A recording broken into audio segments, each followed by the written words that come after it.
হক কথা অনেক সময় তিতা হয়। আমাদের বেলায় কেন আরেকটি বেলা বিমান সুপ্রিম কোর্টে প্র্যাকটিস করতাম, ব্রেকের পরে আমরা মেনশনের জন্য দাঁড়াতাম আর কি, 1 2 3 সিরিয়ালে। বিমানের টিকিট এইভাবে বৃহস্পতি শুক্রবারে ডবল, তার চাইতে বেশি হয়ে যায়। তা আমি মনে করি এটা আলোচনার যোগ্য একটা বিষয়। আমি ওনাকে ধন্যবাদ জানাই মাননীয় সংসদ সদস্য ওঠার জন্য। শুক্রবার বৃহস্পতিবার যারা দূরে যায়, শুক্রবারে বৃহস্পতিবারের টিকিটের দাম 10,000 আর অন্যদিন 2800 3,000। যে বাংলাদেশের 4টি টেলিফোন কোম্পানির কাছে 13,400 কোটি টাকার উপরে পাওনা। এটি বাংলাদেশের উন্নয়নশীল দেশে এত টাকা রাজস্ব এটি 4টি টেলিফোন কোম্পানির কাছে। একটা বিষয় খুব আমার আপনার সবাই সারা বাংলাদেশের মানুষের জন্য।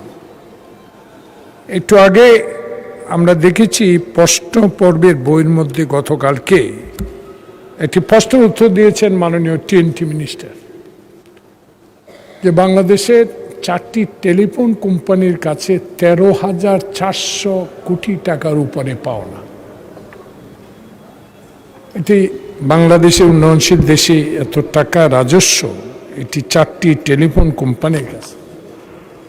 বিষয়টা এইভাবে জনগণ, যেহেতু আমরা জনগণের ভোটে আপনিও নির্বাচিত, ধরুন গ্রামীণ ফোন, বাংলা লিংক, রবি, টেলিটক সরকারের, এদের কাছে এত রাজস্ব, কিন্তু মাননীয় সংসদ সদস্যগণ ইতিমধ্যে সবাই জানেন, আমরা ধরুন 1 মাসের জন্য 1,000 টাকা নেট আমরা কিনলাম।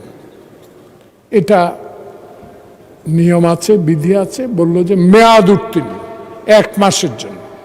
1 মাসে আমার 1,000 টাকা খরচ হলো না, আমার 500 টাকা খরচ হলো, 400 টাকা খরচ হলো, কিন্তু 1 মাস পর সেটা অটোমেটিক্যালি মেয়াদ উত্তীর্ণ হয়ে যায়, টাকাটা ওদের ঘরে চলে যায়। মাননীয় সদস্য কি পয়েন্টটা করতে চাচ্ছেন, মেক আউট করেন, point to the point. Make out এইটাই, আমি সংক্ষেপে, আমি আপনার 1 মিনিট জনস্বার্থে, এটা আমার ব্যক্তিগত স্বার্থ। বিষয়টা হলো এত হাজার কোটি টাকা এরা দেনা, কিন্তু আমাদের বেলায় কেন আরেকটি বেলা বিমান শুক্রবার বৃহস্পতিবার যারা দূরে যায়, শুক্রবারে বৃহস্পতিবারের টিকিটের দাম 10,000 আর অন্যদিন 2800 3,000। এইসব বিষয়গুলো আপনার নজরে আনিম মাননীয় স্পিকার। মাননীয় সদস্য আপনি নোটিশ দেন, যথাযথ নোটিশ দিলে আমরা সংসদে সেটা প্রয়োজনে আলোচনা হবে। নোটিশ দেন আপনি। ধন্যবাদ।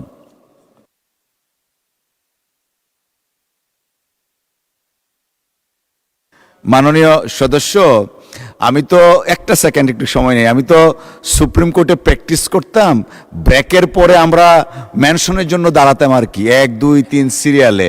আজকেও কাইন্ড অফ মেনশনের মতো হয়ে যাচ্ছে। ওই যে Joynal Abedin, senior advocate Joynal Abedin sir আছেন এইখানে, মাননীয় সদস্য, উনিও বোধহয় রিকালেক্ট করতে পারছেন। বলেন, যেহেতু অন্য দুজনকে দিয়েছি আপনাকেও দেই সুযোগ। জি, ধন্যবাদ মাননীয় স্পিকার।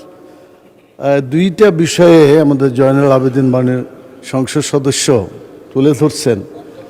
তো আমি 2টা বিষয় বলি। একটু আগে উনি বললেন, আপনিও বললেন যে আপনারা এটা নোটিশ দেন, আর সাধারণত এইটার ব্যাপারে একটা যে জুলুম চলছে, এই জুলুমের বিরুদ্ধে আমি একটা নোটিশ দিয়েছিলাম মাননীয় স্পিকার। আপনি ছিলেন না, আমাদের স্পিকার সাহেব ছিলেন।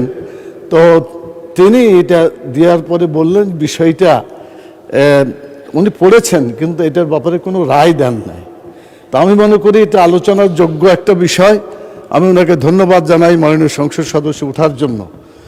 এটা একটা ফয়সালা হওয়া উচিত মাননীয় স্পিকার। এতগুলা জাতীয় সংসদ সদস্য যারা আছেন প্রত্যেকেই প্রায় বিমানে যাতায়াত করেন। তা এটা একটা মজলুম, শুধু আমরা নই, সাধারণ মানুষও তারা জর্জরিত। দ্বিতীয় যে পয়েন্টটা, এটা আমাদের বিরুদ্ধে হয়তো যাবে, গেলেও বলতে হবে, হক কথা অনেক সময় তিতা হয়। আল্লাহ রাসূল সাল্লাল্লাহু আলাইহি ওয়াসাল্লামের একটা হাদিস আছে, আল হাক্কু মুররুন, মানে সত্য কথাটা একটু তিতা। মাননীয় সদস্য টু দা পয়েন্টে যাই আমরা প্লিজ। এটাই 1 মিনিট, আমরা 30 সেকেন্ডে হয়ে যাবে। মাননীয় সংসদ সদস্য, আমরা যারা এখানে আছি যারা পুরাতন সংসদ সদস্য, তাদের কাছেও এই টেলিফোন বাবদ, তারপরে বাড়ি ভাড়া বাবদ আমার তো মনে হয় যে অনেক পাওনা আছে, ডিফল্টার অবস্থায় আছে। আমাদের নিজেকেও সংশোধন হওয়া উচিত, কারণ ঋণ রেখে যদি মারা যায় এই লোকের ভালো আমল কবুল হয় না মাননীয় স্পিকার।